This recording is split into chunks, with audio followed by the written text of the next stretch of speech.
I was in a meeting when my phone buzzed with a motion alert from the pet camera. I'd set it up 3 weeks ago to keep an eye on Max, our 3-year-old golden retriever, while my wife Rachel and I were at work. The notification said, "Motion detected in the living room, 2:47 p.m." I was curious because Max usually just slept on the couch during the day. I opened the app, expecting to see him adjusting positions or maybe getting up for water.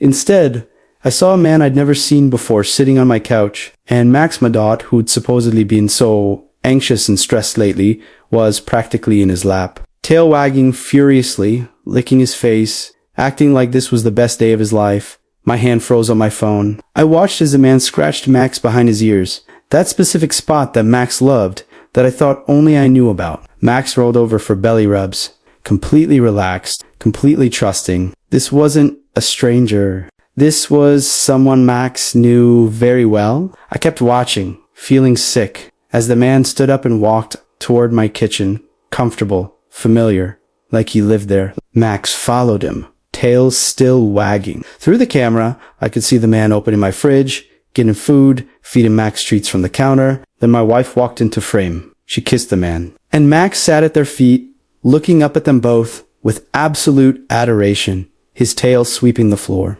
That's when I realized my pet camera hadn't just been capturing my dog's day. It had been documenting my wife's affair for the past 3 weeks. And based on Max's behavior, this had been going on much longer than that. My name is David, and this is the story of how a pet camera meant to monitor my anxious dog ended up exposing my wife's 6-month affair, and how my dog's stress was actually excitement about seeing his other owner. Max came into our lives 3 years ago as a rescue puppy. Rachel and I had been married for 5 years and had talked about having kids, but we decided to get a dog first as a practice run at raising something together. Max was perfect, friendly, loyal, great with people, and he bonded with both of us immediately. For the first couple years, Max was a normal, happy dog. But about 6 months ago, he started acting differently. He'd get anxious and pace around before Rachel and I left for work. He'd whine by the door, follow us around the house in the morning, and generally seem stressed about us leaving. Maybe he has separation anxiety, Rachel suggested. It's common in golden retrievers.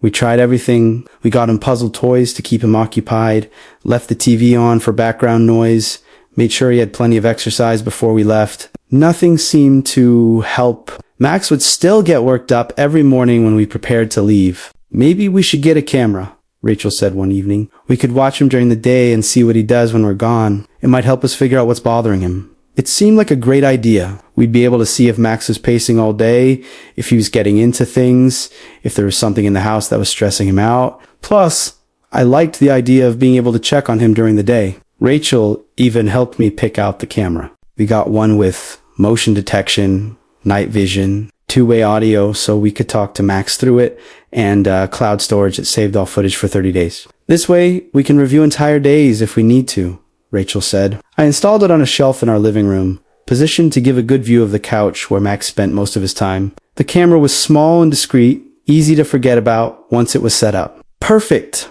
Rachel said when I showed her the view on the app.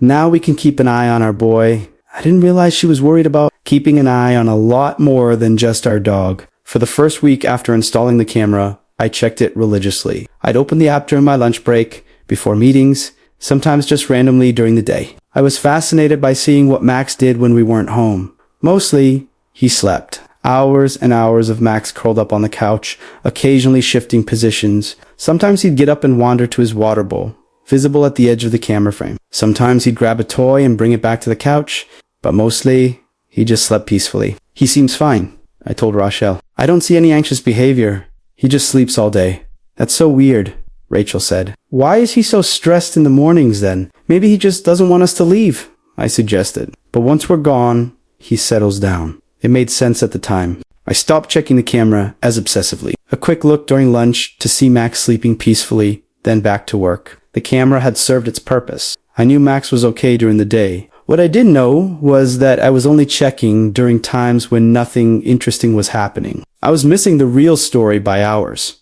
The day I caught them was a complete accident. I'd had a morning meeting run long, and I didn't check the camera until almost 3 p.m., later than my usual lunchtime check-in. That's when I saw him, the stranger, in my house with my dog. Looking completely at home, I sat in my car in the parking lot at work, staring at my phone screen, trying to process what I was seeing. My heart was pounding. I felt physically sick. The footage was live. This was happening right now. I watched as the man walked into the kitchen, Max following. I saw him open the fridge, pull out a beer. My beer.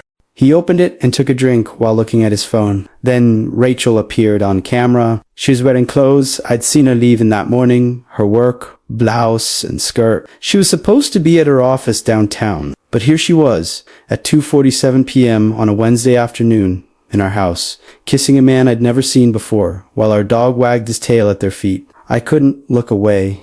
I watched as they sat on the couch together, Rachel's head on his shoulder, Max jumping up to join them, wedging himself between them like he belonged there. The man absent-mindedly patted Max while talking to Rachel, and Max looked absolutely content. This wasn't the behavior of a dog who was meeting a stranger. This was Max, with someone he knew, someone he was comfortable with, someone he loved. I felt betrayed by both of them. After the initial shock wore off, I did something I probably should have done weeks ago. I went through the cloud storage history. The pet camera saved 30 days of footage, automatically triggered by motion. I started scrolling backward through the recordings day by day, and what I found made me feel worse and worse.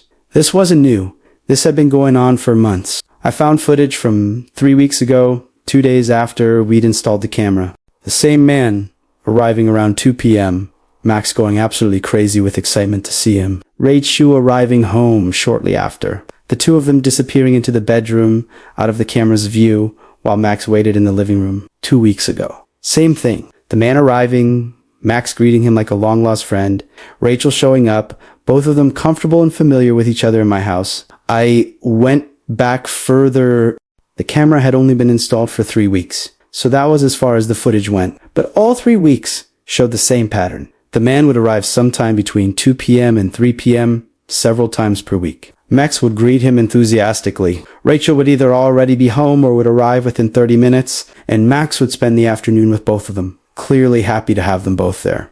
I did the math. In 3 weeks, the camera had captured 9 visits. If this pattern held for longer than the camera had been installed, and based on Max's comfortable behavior with this man, it clearly had then this affair had been going on for months. Suddenly, Max's anxiety in the mornings made perfect sense. He wasn't stressed about us leaving. He was excited because he knew that after we left, he would call me. The man Max had apparently bonded with, the man who'd been in our house, in our life, for months.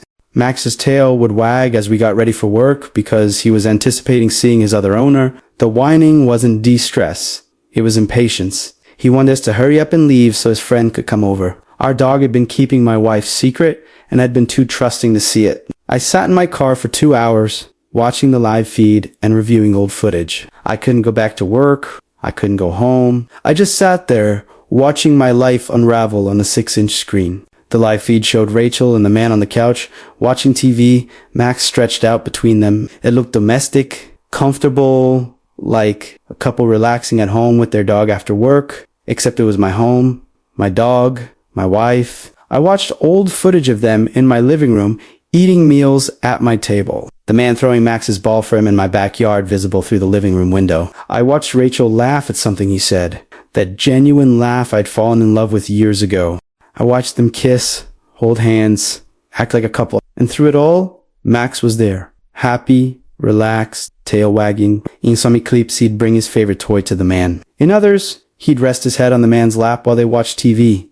Max trusted him, loved him, had clearly bonded with him deeply. I found myself getting irrationally angry at my dog. How could Max betray me like this? How could he welcome this man into our home, bond with him, love him, and never show any sign to me that something was wrong? But then I realized dogs don't understand human concepts of betrayal or fidelity. Max just knew that this man was nice to him, played with him, gave him attention. Of course Max loved him. Of course Max was excited to see him. Max wasn't the bad guy here. But somehow, his enthusiasm for this man hurt worse than catching Rachel on camera. The more footage I reviewed, the more I understood the full scope of the deception. The man I still didn't know his name would usually arrive around 2 p.m. He had a key. He'd let himself in, like he lived there. Max would hear the key in the lock and would jump off the couch, tail wagging, ready to greet him. Sometimes Rachel would already be home, having left work early.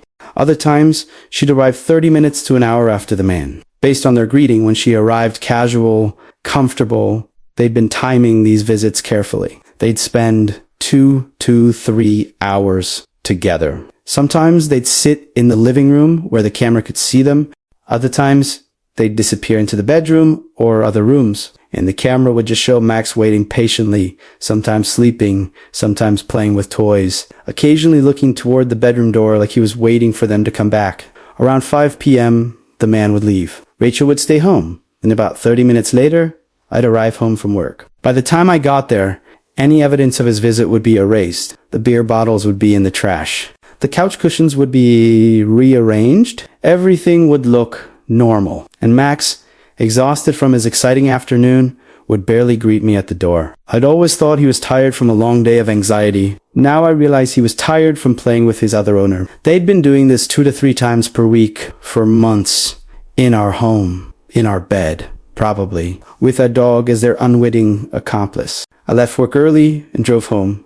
The live feed from the pet camera opened on my phone, mounted to my dashboard. I watched as Rachel and the man sat on my couch, Max between them, completely oblivious that I was on my way. I pulled into my driveway at 4:15 p.m. Through the app, I saw Max's ears perk up at the sound of my car. I saw the man and Rachel exchange panicked looks. I saw Rachel jump up from the couch and frantically start looking around the living room. I got out of my car and walked to my front door. Through the camera, I could see them rushing around. The man grabbing his jacket, Rachel smoothing her hair. Max was wagging his tail at the door, excited that I was home. I unlocked the door and walked in. They'd almost pulled it off. The man was just walking out of the bedroom, fully dressed, looking casual. Rachel was in the kitchen, pretending to put dishes away. "Oh, honey, you're home early," Rachel said, her voice too bright. "This is Derek. He works in my building. He stopped by to drop off some documents I needed." Derek held up his empty hands. No documents. Rachel's lie fell flat immediately. "Hi, Derek," I said calmly. "I've seen you on camera." "About 9 times in the past 3 weeks. Want to know how many times before that?" Rachel's face went white. Derek looked confused, then alarmed. Max, oblivious to the tension, was going back and forth between all 3 of us, tail wagging, probably thinking this was great that all his favorite people were finally in the same place. I pulled out my phone and showed them the screen, the live feed from the pet camera, showing all 3 of us standing in the living room, Max in the center of frame. "The camera we installed to watch Max," I said, "it's been watching a lot more than just the dog." Derek left immediately after that, practically running out the door. I didn't blame him. Rachel sank onto the couch, and I sat across from her in the chair, Max settling at my feet, confused by the tension. "How long?"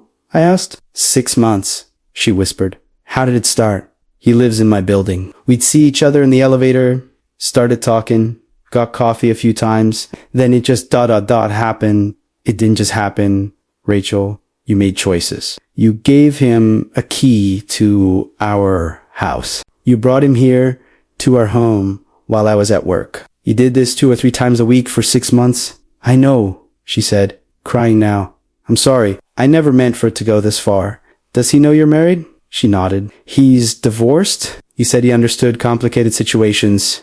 I laughed bitterly. "Complicated. That's one way to describe having an affair with a married woman in her husband's house." "I was going to end it," she said. "I just didn't know how." "Well, I'm ending it for you," I said. "I want you out of this house." "Tonight?" She looked up, surprised. "David, can't we talk about this? Maybe try counseling." "You brought another man into our home," I said. "Into our bed. You let our dog bond with him. You lied to me every single day for 6 months. What exactly is there to talk about? The thing that hurt most wasn't even Rachel's affair. It was Max." I kept thinking about all those times I'd come home from work and Max had barely acknowledged me. I'd thought he was tired or not feeling well. Now I knew he was just exhausted from playing with Derek all afternoon. All those times Max would get excited in the mornings. Tail wagging as we got ready for work, I'd thought he was anxious. Now I knew he was anticipating Derek's arrival. The times that Max would stare at the door in the afternoon, whining softly, I'd thought he missed us. He was waiting for Derek.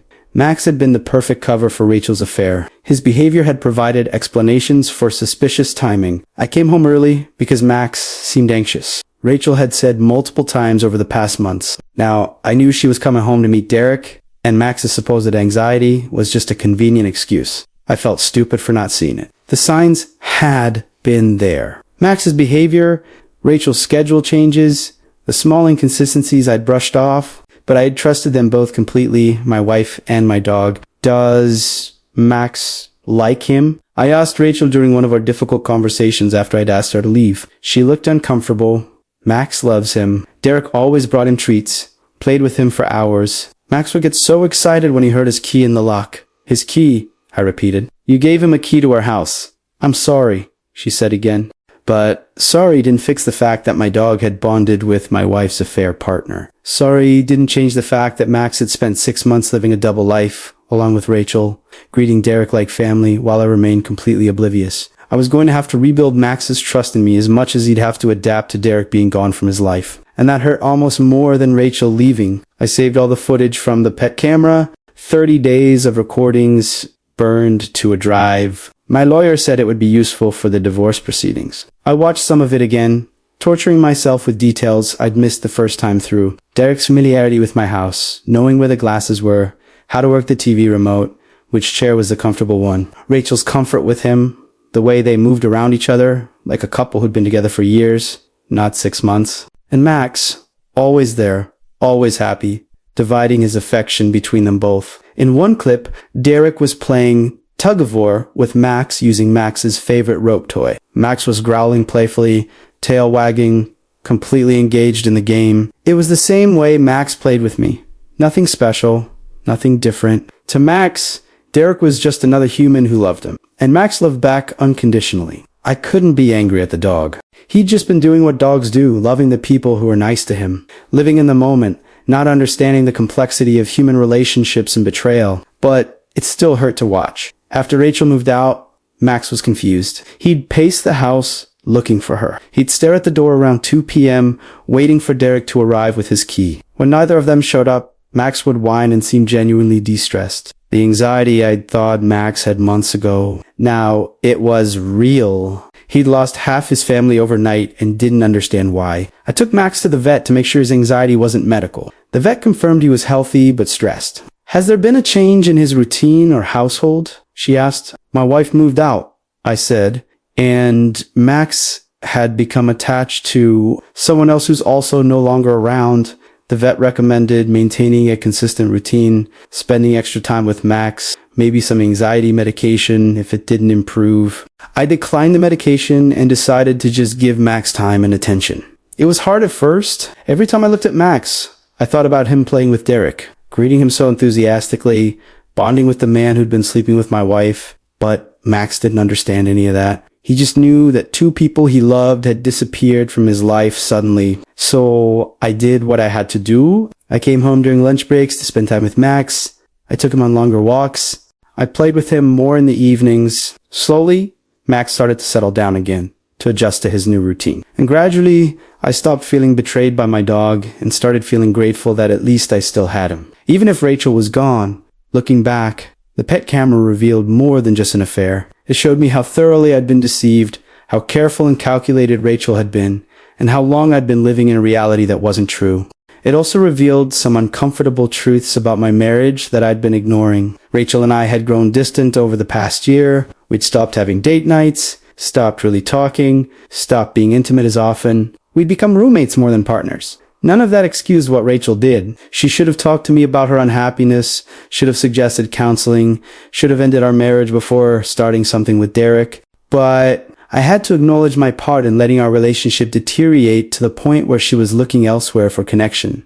The camera also revealed how oblivious I'd been. All the signs had been there: Rachel's changed schedule, her distraction, Max's behavior, small inconsistencies in her stories. But I'd been so trusting, so sure of our relationship, that I'd explained away every red flag. Trust is important in a relationship, but so is paying attention. I'd been so busy trusting that I'd stopped noticing. It's been 8 months since I discovered the affair through the pet camera. The divorce is almost finalized. Rachel and I have had to communicate about splitting assets, and those conversations are cordial but cold. She's moved in with Derek, apparently committed to making that relationship work now that it's no longer a secret. I kept the house, and I kept Max. Rachel didn't fight me on either point, which tells me she'd already moved on mentally before I even caught them. Max has adjusted to our new life. He doesn't pace at 2 p.m. anymore, doesn't wait at the door for anyone. He's back to being my dog, fully. Sometimes I wonder if he remembers Derek, if he misses him. But dogs live in the present, and in Max's present, it's just the two of us. I kept the pet camera. I still check it occasionally during the day, but now it just shows Max sleeping peacefully on the couch, which is exactly what it should show. No surprises, no betrayals, just a dog being a dog. I'm dating again, slowly. It's hard to trust after what happened, but I'm working on it in therapy. The new people I date always laugh when I tell them I have a pet camera in my living room. It's not weird. I assure them it's practical. I like checking on my dog. I don't tell them the whole story unless the relationship gets serious. But when I do, they always ask the same question. Do you still watch the old footage? I deleted most of it. Watching it repeatedly wasn't healthy. But I kept one clip about 30 seconds of Max playing tug of war with Derek. Not because I want to remember Derek or the affair, but because I want to remember how Max looked when he was happy. Because despite everything that happened, despite the betrayal and the lies and the divorce, Max's happiness wasn't fake. His joy was real. And maybe that's the lesson that so many things like a dog's love are pure and even when everything else in your life turns out to be a lie. So here's my question for all of you. If you installed a pet camera and discovered something like this, would you have checked the footage earlier? And is it wrong that part of me was more hurt by my dog bonding with the affair partner than by the affair itself? Let me know in the comments, because I'm still not sure if that makes me a bad person or if it just means I really love my dog.